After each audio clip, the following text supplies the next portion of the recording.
기업 안정화 지원 추진 배경입니다. 내수, 민생, 하기 위한 거 실물 경제, 금융시장 하는데 이게 이제 상호 보완적인 것 같아요. 내수 시장과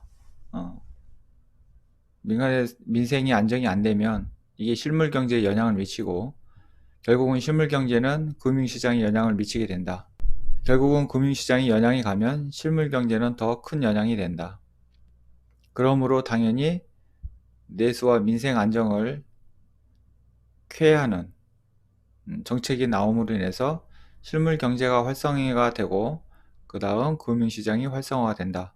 그러므로 해서 금융시장이 활성화가 됨으로 인해서 이것이 실물 경제로 돌아가고 결국은 내수 쪽으로 다시 돌아가는 이런 반복적인 순환을 하게 된다는 거예요. 그래서 여기 내수 민생 쪽에 보면 소상공인들 많죠. 영세 자영업자들이 있습니다. 피해 집중 업종 보니까 뭐 도소매, 음식, 숙박 안 되죠. 사람들이 많이 몰리는 곳, 항공, 관광, 교육, 해운 뭐 이런 쪽, 가게 쪽에 많이 안 되고 있다는 겁니다. 결국은 이런 어떠한 소상공이라는가 영세 자영업자분들이 안 되면 당연히 가게에도 영향을 미치겠죠. 이분들이 우리나라 같은 경우는 특히 이런 쪽에 집중되어 있는 분들이 많잖아요. 그러다 보면 결국은 소비도 이루어지지 않게 되고 그러다 보면 실물 경제에 영향이 가서 내수 위축이 돼서 국내 충격을 받게 되고 결국은 이러한 것으로 인한 어떤 수출적인 것이 위축이 되고 결국은 글로벌 충격을 받게 됨으로 인해서 대기업이라든가 중소기업에도 영향이 가겠죠. 그러므로 해서 기업에 대한 매출이 감소하게 되고 결국은 유동성이 악화가 되겠죠. 그러면 기업으로서는 굉장히 경영하는 데 문제가 생기겠죠. 그러다 보면 주식시장에 상장되어 있는 주식들도 당연히 주식은 먼 미래에 꿈을 먹고 사는 건데 기업의 성과가 앞으로 나빠질 거다 그런 생각이 드니까 어떻게 돼요? 결국은 금융시장이 충격을 받게 되는 거고 그래서 주식시장, 외환시장, 회사채 등 기업 자금 조달 시장, 은행 시스템 등 여러가지 충격을 받게 된다. 그래서 이번에 코로나19 사태로 인해서 급락을 하게 됐습니다. 결국은 고용시장이 문제가 발생이 되고 휴업, 휴직이 증가하게 되면서 신규 채용 또는 구직 활동이 위축이 되고 이러므로 해서 실업이 증가가 된다. 그래서 요금 미국의 실업 증가 추세율 그리고 실업자들 청구권 있죠. 실업급여 청구 이런 지수들을 보는 이유가 그래서 보는 겁니다. 실업 증가율이 상승을 하고 있다는 것은 앞으로 경기가 계속 안 좋아진다. 실업 증가율이 낮아지고 있다는 것은 경기가 좋아지고 있다는 얘기죠. 왜냐하면 그만큼 경제가 좋아지니까 기업에서는 자꾸 채용을 하는 거고요. 그러므로 해서 하나의 지표로 보고 향후 어떻게 될 건가 경제적인 전망을 하는 거죠. 감염병에 따른 공포심리, 즉 경제활동 위축 등으로 내수 민생에 충격이 발생이 된다는 거. 내수 침체 영향으로 고용 충격이 본격화가 되고 일자리 위기 상황이 전개가 된다는 겁니다. 현재 굉장히 아르바이트도 요즘 구하기 힘들죠. 그리고 요즘 자영업자들도 굉장히 수입이 안 돼서 굉장히 어떤 현금의 원활한 유동성에서 굉장히 악화를 겪고 있는 겁니다. 그래서 뭐 대기업에서 그런 악화를 좀 완화를 시키기 위해서 뭐 돈도 풀고 협력 업체들한테 좀 지원도 하고는 있지만 그것이 하는 데까지는 한계가 있죠. 그러다 보니까 국가에서는 비상사태로 해서 많은 자금들을 풀기 시작한 것 같습니다. 향후 수출 등 실물 충격까지 가세할 경우 일자리 위기 국면이 심화가 될 수 있다. 당연히 실물 충격이 엄청나게 심해지면 그만큼 일자리는 더 없어지겠죠. 결국은 이렇게 되면 어떻게 되겠어요? 그래서 이번에 코로나 이런 19 사태로 인해서 일자리가 아마 굉장히 많이 줄어들 확률이 높죠. 앞으로는 대면으로 하는 시대에서 이제 비대면으로 하는 시대로 많이 전환이 되겠죠.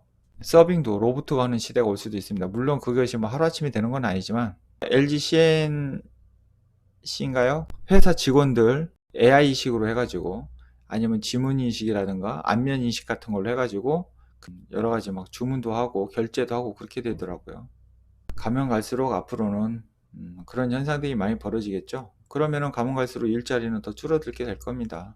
물론 지금 이 코로나로 인한 것이 뭐 어느 하나의 전환점은 되겠지만, 가면 갈수록 코로나가 안정이 되더라도 일자리는 자꾸 줄어들게 돼 있다. 굉장히 심각한 거죠. 그래서 앞으로 주식시장에 많은 사람들이 들어올 거다. 어마어마하게 들어올 겁니다. 공부하지 않는 사람은 시장에서 퇴출당합니다. 들어오더라도 또 당하고 또 당하고, 아무리 주식시장에서 10년을 했든 20년을 했든 제대로 된 계획과 원칙이 없이 매매를 하신 분들은 아무리 연수가 길다 하더라도 어쩔 수 없어요. 시장에다 다 퇴출되고 돈 갖고 오는데 쏙쏙 시장에다 다 반납을 하게 된다. 자, 추진 배경에 보면 주식 단기자금 시장이 불안 심리를 완화를 시켰네요. 여기 보시면은 이게 코스피예요. 이번 30일에 확 폭락했다가 서서히 많이 올라왔습니다. 그래서 이때서부터 대책을 내놓기 시작해서 이걸 좀 빠르게 회복하기 위한 정도로 하고는 있는데, 주식시장은 미래에 좀 괜찮을 거다 해서 먼저 선행지수이기 때문에 먼저 오르는 거죠. 그런데 이것이 우리가 체감으로 느껴서 실질적인 실물 경제에 오는 데까지는 시간이 걸리죠. 괴리가 걸립니다. 그래서 우리가 실물 경제에서 굉장히 좋고 폭죽을 터뜨리게 되면 주식시장은 하향세를 그리게 되죠. 그래서 앞으로 주식시장이 뭐 계속 어느 정도 조정을 하면서 상승은 하겠지만, 실질적인 실물 경제의 침체를 우리 체감적으로 느끼기 위해서는 지속적인 지원책이 나올 거다, 대체책이. 그러면 앞으로 주가는 거기에 대한 꿈으로 더 갈 수가 있는 여력이 충분히 있겠죠. CP 프레이드가 이게 기업 위험도입니다. 위험도가 굉장히 많이 높아졌죠. 그 위험도가 높아진 여기서 대책을 내놓기 시작한 겁니다. 자, 100조 원 플러스 알파 금융지원 실적, 이 실적을 낸 것 같아요. 실적을 내서 현재 4월 20일 기준으로 이행 실적입니다. 이 파란 게. 자, 금융시장 안정에 지금 41.8조 원 정도가 되는가 봐요. 그 중에서 10조 원 정도가 지금 금융시장 안정으로 들어갔네요. 100조 원 중에서 현재 총 사용한 것이 약 37.7조 원을 활용을 한 것 같습니다. 그럼 앞으로도 뭐 더 많이 남았네요. 근데 플러스 알파니까 시장에 돈이 아직도 많다. 세계 경제 성장률 내용이 나왔습니다. 보시면 경제 성장률 좌측 쭉 가다가 뭐 곤두박질 쳤네요. 마이너스 3%로. 이거 지난번에 제가 한번 보여드렸었죠. 한국 IMF 경제 성장률 보여주면서 그때 보여드렸던 것 같아요. 코로나 확진자 수는 지속적으로 상승을 하고 있습니다. 세계 경제가 역성장을 전망을 하고 있습니다. 그래서 매출이 급감하게 됐고요.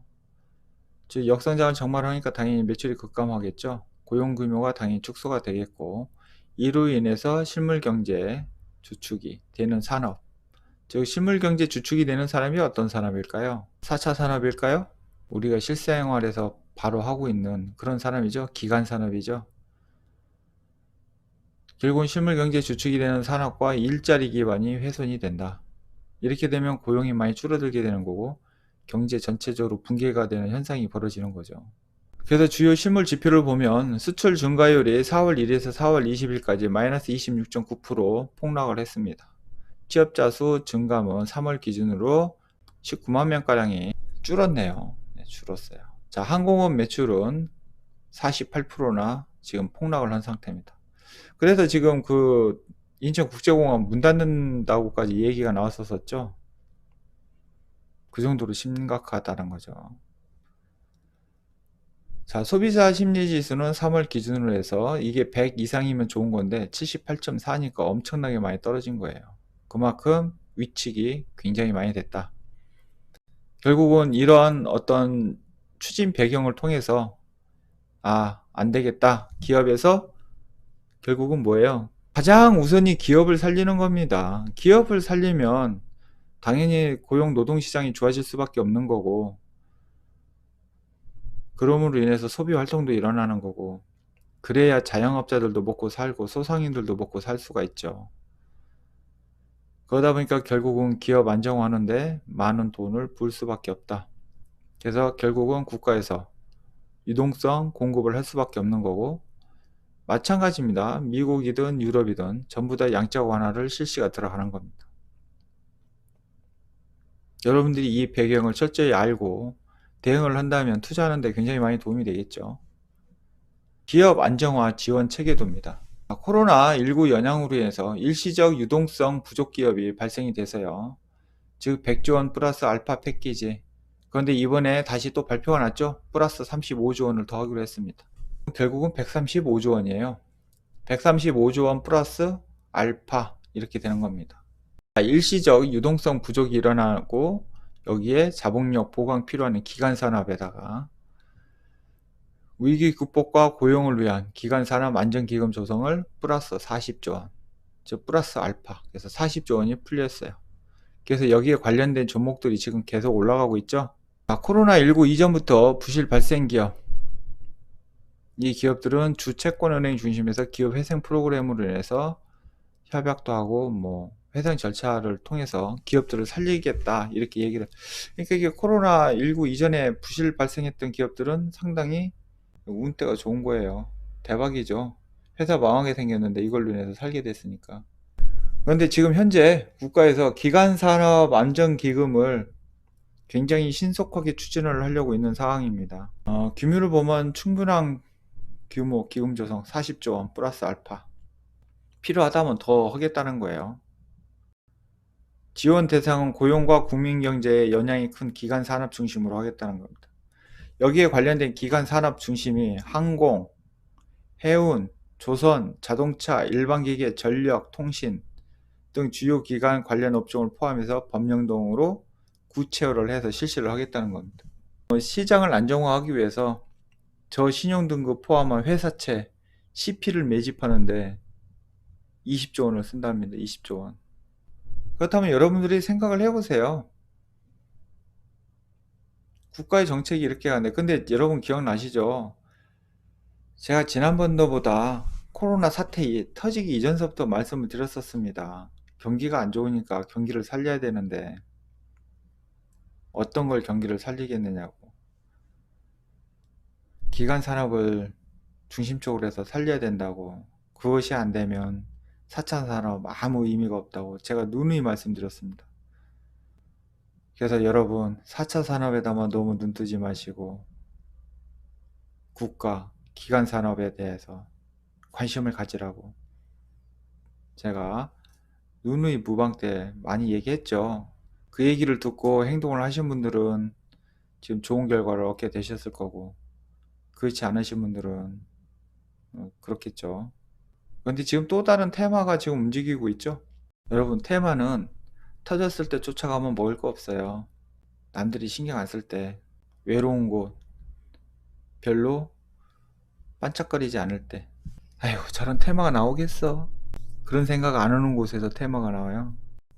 이제 와서 국가에서 정책 해가지고 이런 거 돈 푼다고 하니까 또 이쪽으로 또 쫙 몰려오고 있죠. 근데 이미 많이 올랐잖아요. 지금 많이 오른 상태에서 사면 뭐해.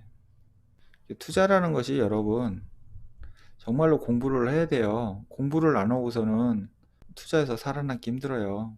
지금 국가에서 뭐 정책이 내놓은 거야 많죠. 지금은 코로나 때문에 힘들으니까 이런 어떠한 기관 산업에 대해서도 돈을 푸는 것도 있지만 헬스 바이오 쪽에도 또 적극적으로 지원한다고 그랬잖아요.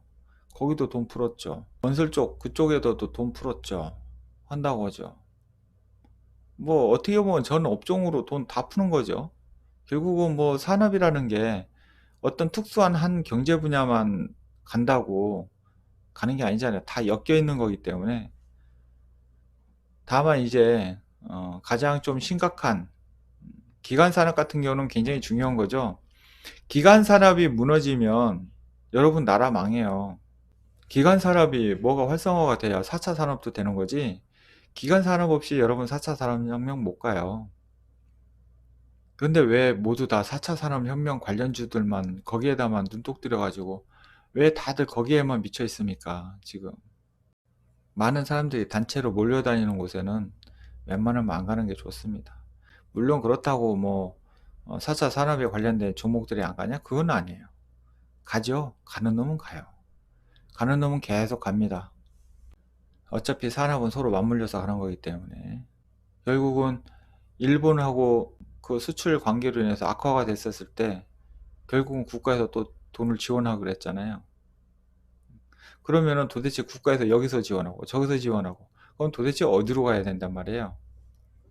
다 지원해 주는데 여러분 그거 머리 아프지 않아요? 그거 따져가면서 여기 투자하고 저기 투자하고 지금 이렇게 해서 나왔으니까 뭐 지금 항공 사고 해운 사고 저선 사고 막 여기 샀다 팔았다 갔다가 여기 막 이렇게 부산하게 움직일 정도로 해야 되나요? 힘들어서 어떻게 그렇게 저 같으면 못 올 것 같아. 공부하시기 바랍니다. 공부가 굉장히 좋습니다. 국가에서 이렇게 많은 돈을 푸네요. 이거 외에도 제가 지난번 또 말씀을 드렸죠? 부동산 자금 들어오는 거에 대해서 말씀을 드렸습니다. 부동산에서 자금이 들어와 금융 쪽에다도 돈 풀었죠? 금융 쪽도 돈 풀었죠. 부동산 안 되면 부동산에도 돈 들어오지. 개인들 예탁금에도 돈 들어오지. 완전 그냥 시장에 돈이 넘치고 넘쳐요. 이 돈들이 시장을 올리는데 잘 사용되지면 시장이 굉장히 많은 큰 상승을 이루는 그런 역사가 일어나겠죠. 아마 이번에는 좋은 기회인 것 같아요. 정말로 이런 좋은 기회는 없는 것 같아요. 이번이 아니면 다음번에 기회를 하려면 앞으로 여러분 진짜 4, 5년 기다려야 돼요. 왜냐면 상승하는데 뭐 한 2, 3년 잡고 조정하고 폭락하고 자리 잡는데 또 3, 4년 걸리고 그러면은 지금부터 따지면 한 6년? 그렇죠. 최소 5년, 길면 7년. 7년 뒤에나 지금 같은 좋은 기회가 올 수도 있다는 겁니다. 물론 여기서 변수가 생겨가지고 뭐 코로나보다 더 버금가는 어떤 뭐 바이러스가 나온다던가 아니면 뭐 누군가가 살기 힘들다고 전쟁을 일으킨다든가 뭐 특수한 어떤 변수가 생긴다고 하면 뭐 그런 경우는 뭐 어쩔 수 없는 거죠. 그런 경우들이 생기지 않는다는 전제 조건 하에 예, 그 정도의 시간이 걸릴 수가 있다. 당분간은 이쪽이 굉장히 조금 좋겠죠? 항공 쪽, 해운 쪽, 조선 쪽, 자동차, 일반기계, 전력, 통신 쪽을 한번 보시기 바랍니다. 이쪽 보는데요. 여러분들이 생각하는 평상시에 알고 듣던 이름은 안 가. 관심 없게 보는 종목들이 가지. 이쪽으로 돈이 들어가더라도 여러분들이 많이 알고 있는 브랜드 있는 기업들은 그렇게 상승폭이 크지가 않을 겁니다. 오늘은 기업 안정화 지원을 위한 국가에서의 지원책, 금융에 대해서 알아봤습니다.